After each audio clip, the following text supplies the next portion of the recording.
2. Le moral d'Irlande. Quand Tristan y rentra, Marc et toute sa baronnie menaient grand deuil, car le roi d'Irlande avait équipé une flotte pour ravager la Cornouaille, si Marc refusait encore, ainsi qu'il faisait depuis 15 années, d'acquitter un tribut jadis payé par ses ancêtres. Or sachez que selon d'anciens traités d'accord, les Irlandais pouvaient lever sur la Cornouaille la première année 300 livres de cuivre, la deuxième année 300 livres d'argent fin et la troisième 300 livres d'or. Et quand revenait la quatrième année, ils emportaient 300 jeunes garçons et 300 jeunes filles de l'âge de 15 ans, tirés au sort entre les familles de Cornouailles. Or cette année, le roi avait envoyé vers Tintagel pour porter son message un chevalier géant, le Morolt, dont il avait épousé la sœur, et que nul n'avait jamais pu vaincre en bataille. Mais le roi Marc, par lettre scellée, avait convoqué à sa cour tous les barons de sa terre pour prendre leur conseil. Au terme marqué, quand les barons furent assemblés dans la salle voûtée du palais et que Marc se fut assis sous le dais, le Morolt parla ainsi. « Roi Marc entend pour la dernière fois le mandement du roi d'Irlande, mon seigneur. Il te sommande de payer enfin le tribut que tu lui dois. Pour ce que tu l'as trop longtemps refusé, il te requiert de me livrer en ce jour 300 jeunes garçons et 300 jeunes filles, de l'âge de 15 ans, tirés au sort entre les familles de Cornouailles. Ma nef, ancrée au port de Tintagel, les emportera pour qu'ils deviennent nos serfs. Pourtant, je n'accepte que toi seul, roi Marc, ainsi qu'il convient. Si quelqu'un de tes barons veut prouver par bataille que le roi d'Irlande lève ce tribut contre le droit, j'accepterai son gage. Lequel d'entre vous, seigneur cornouaillais, veut combattre pour la franchise de ce pays ? Les barons se regardaient entre eux à la dérobée, puis baissaient la tête. Celui-ci se disait « Vois, malheureux, la stature du Morolt d'Irlande.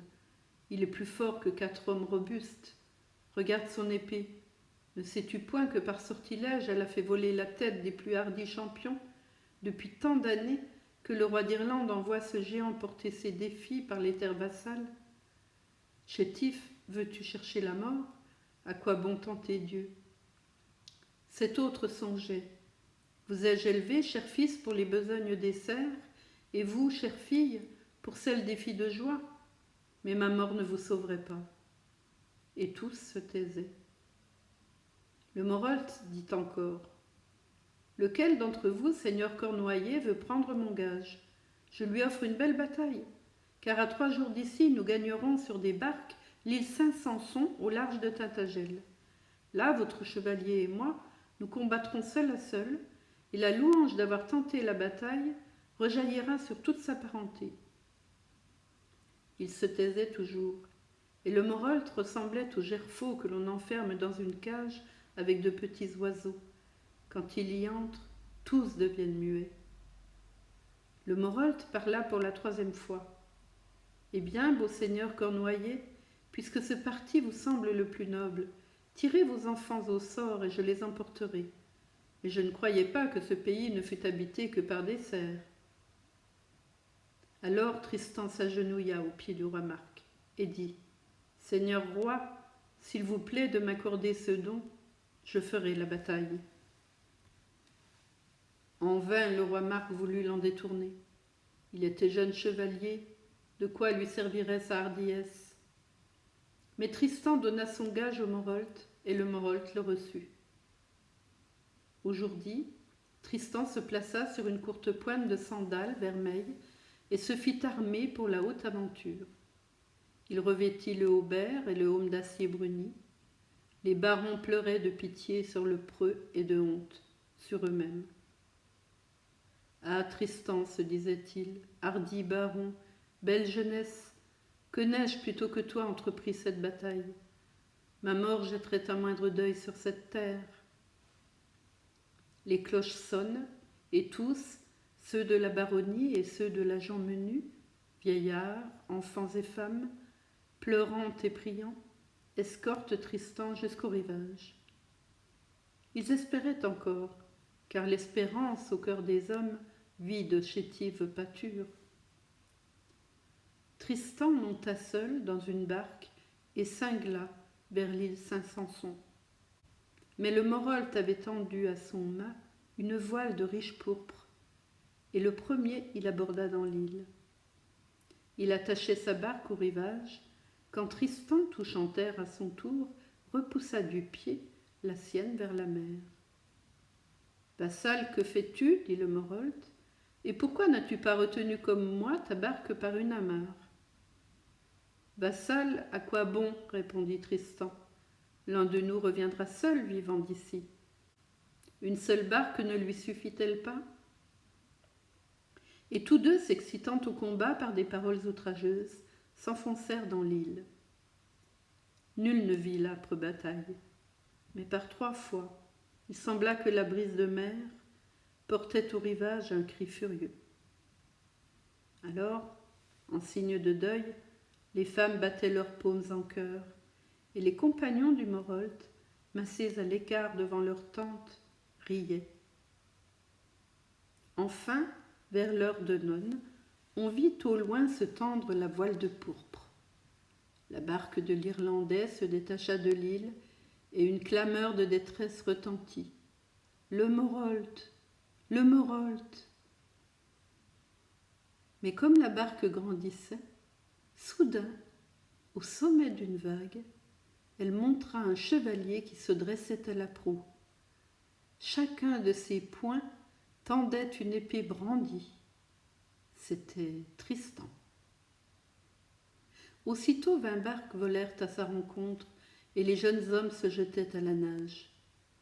Le preux s'élança sur la grève et tandis que les mères à genoux baisaient ces choses de fer, il cria aux compagnons du Morolt.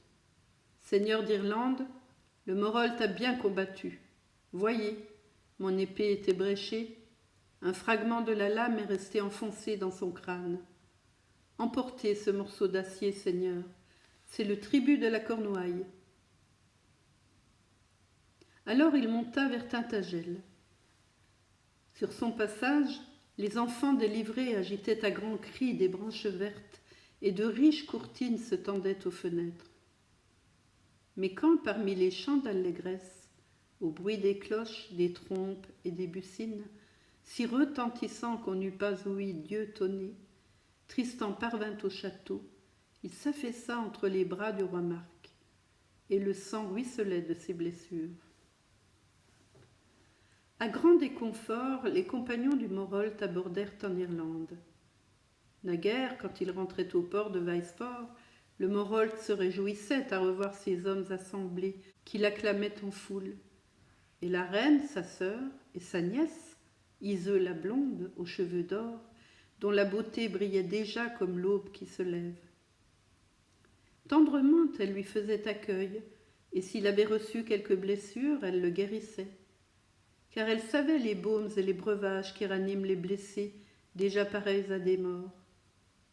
Mais de quoi leur serviraient maintenant les recettes magiques, les herbes cueillies à l'heure propice, les philtres? Il gisait mort, cousu dans un cuir de cerf, et le fragment de l'épée ennemie était encore enfoncé dans son crâne. Iseux la blonde l'en retira pour l'enfermer dans un coffret d'ivoire, précieux comme un reliquaire.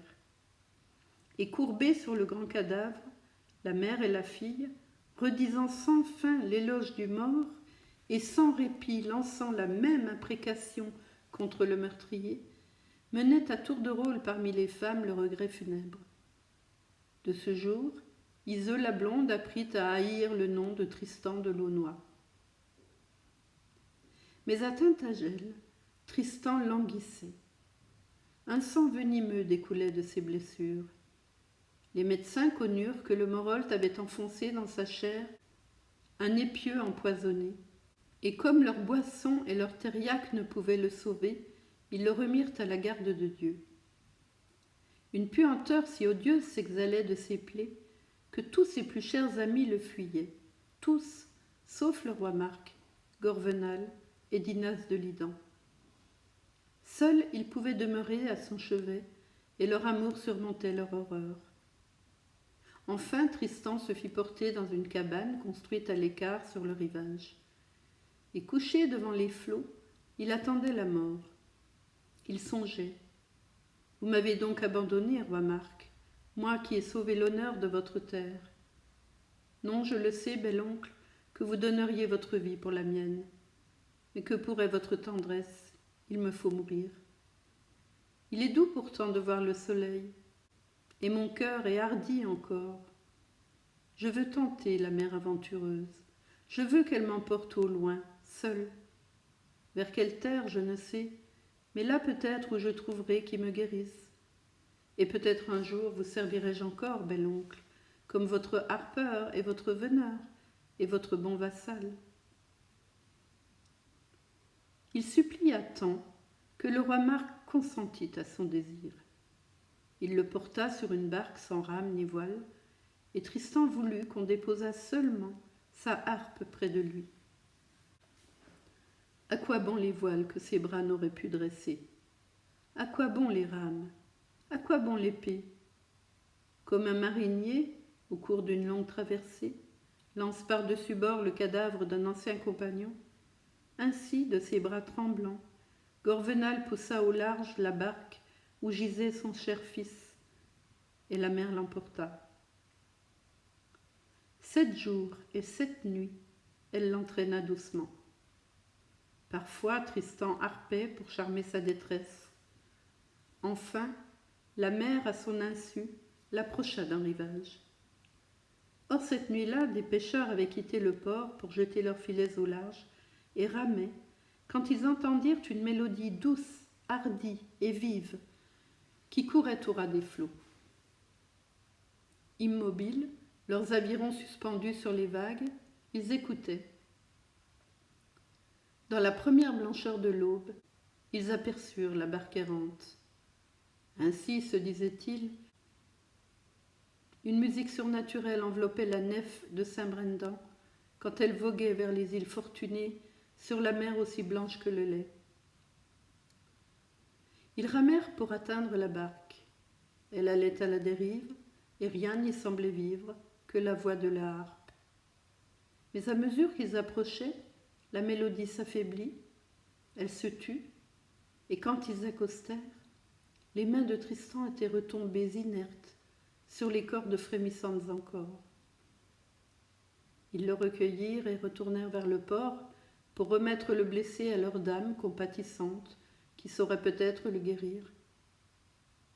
Hélas, ce port était Weisfort, où gisait le Morolt, et leur dame était Iseux, la blonde. Elle seule, habile au philtre, pouvait sauver Tristan. Mais seule parmi les femmes, elle voulait sa mort. Quand Tristan, ranimé par son art, se reconnut, il comprit que les flots l'avaient jeté sur une terre de péril. Mais, hardi encore à défendre sa vie, il sut trouver rapidement de belles paroles rusées. Il conta qu'il était un jongleur qui avait pris passage sur une nef marchande. Il naviguait vers l'Espagne pour y apprendre l'art de lire dans les étoiles. Des pirates avaient assailli la nef. Blessé, il s'était enfui sur cette barque. On le crut. Nul des compagnons du Morolt ne reconnut le beau chevalier de l'île Saint-Samson, si laidement le venin avait déformé ses traits. Mais quand, après 40 jours, Iseux aux cheveux d'or l'eut presque guéri, comme déjà en ses membres assouplis commençait à renaître la grâce de la jeunesse, il comprit qu'il fallait fuir. Il s'échappa, et après maints dangers courus, un jour, il reparut devant le roi Marc.